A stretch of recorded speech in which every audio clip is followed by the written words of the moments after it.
सुकन्या और अदिति दोनों सौतेली बहनें थी। सुकन्या की माँ आशा का उसके बचपन में ही देहांत हो गया था। उसके पिता मनोहर ने दूसरी शादी की और सुकन्या की सौतेली माँ सरिता के घर में आ गई। सरिता ने आते ही पूरे घर को अपने कब्जे में कर लिया। वो हमेशा सुकन्या से पहले अपनी सगी बेटी अदिति पर ध्यान देती थी। मम्मी ये देखो मेरा नया सूट, शाम के फंक्शन में ये कैसा लगेगा? ये तो बहुत सुंदर लग रहा है, रानी लगेगी बिल्कुल मेरी बेटी। मम्मी वो सुकन्या को क्या दोगी पहनने के लिए? वो भी तो हमारे साथ शादी में जा रही है, पहन लेगी कुछ भी जो उसका मन होगा। मेरे पास इतने पैसे नहीं है कि मैं उसके लिए भी नया सूट खरीदूं। वैसे भी तुम्हारे पापा का अब इतना काम नहीं बचा। मेरे लिए तुम्हें नया सूट लेकर देना जरूरी था। बहुत लोग आएंगे वहाँ, क्या पता कोई तुम्हें अमीर घर का लड़का पसंद कर ले।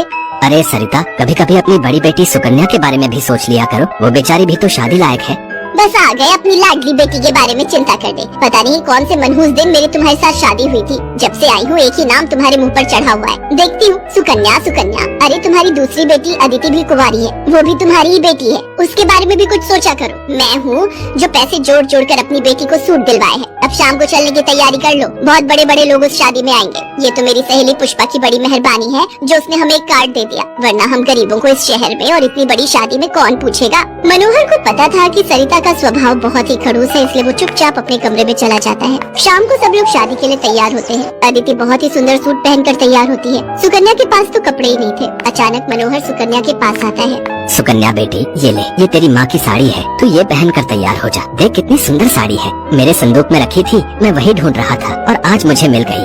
पिताजी ये माँ की साड़ी सचमुच, ये साड़ी तो बहुत सुंदर है। शुक्रिया पिताजी, आज आपने माँ की ये साड़ी देखकर मुझे बहुत खुशी दी है। हाँ बेटी, अब ये साड़ी पहनकर जल्दी से तैयार हो जा, देखना तब से सुंदर लगेगी मेरी बेटिया।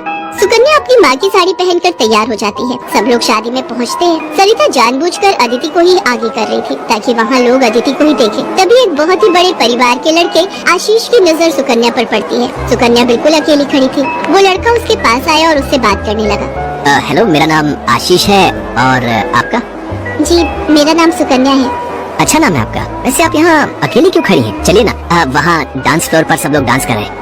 आशीष को सुकन्या से बात करता देख सरिता आशीष के पास आती है। सुकन्या बेटा, तुम्हारे पापा तुम्हें बुला रहे हैं, इनके साथ अदिति डांस कर लेगी। अब हाँ, क्यों नहीं, प्लीज।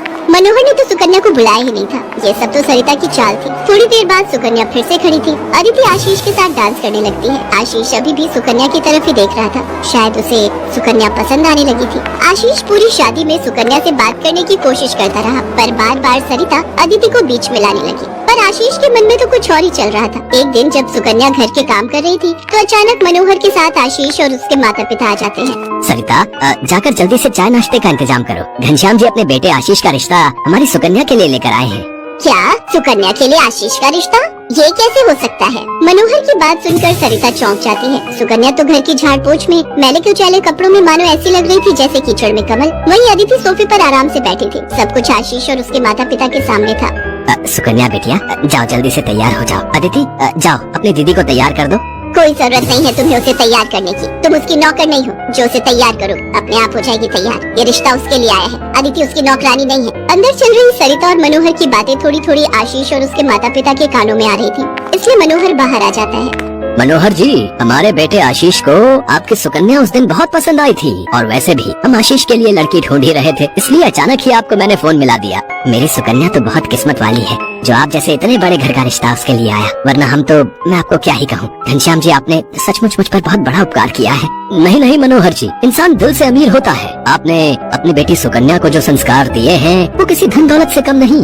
तभी सुकन्या चाय नाश्ता लेकर आ जाती है। सुकन्या का रिश्ता पक्का हो जाता है। भाई साहब, हमें आपकी सुकन्या बहुत पसंद है। हम तो जल्द से जल्द शादी करके सुकन्या को अपने घर की बहू बनाकर ले जाना चाहते हैं। बस आप शादी की तैयारियां कीजिए। आशीष के माता पिता के मुंह से ये बातें सुनकर मनोहर की खुशी का ठिकाना नहीं था। सुकन्या आज एक बहुत बड़े घर की बहू बनने जा रही थी। आशीष के माता पिता रिश्ता पक्का करके चले जाते हैं। कुछ दिनों बाद सुकन्या की शादी की तारीख निकल आती है। सरिता, मैं देख रहा हूँ जब से सुकन्या की शादी पक्की हुई है तुमने सुकन्या से बात तक करना छोड़ दिया है। ये ठीक नहीं।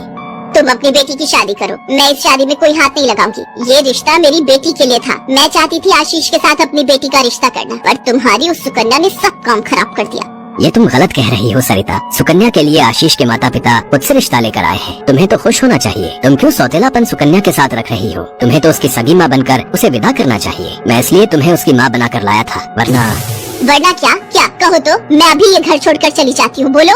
मनोहर की बात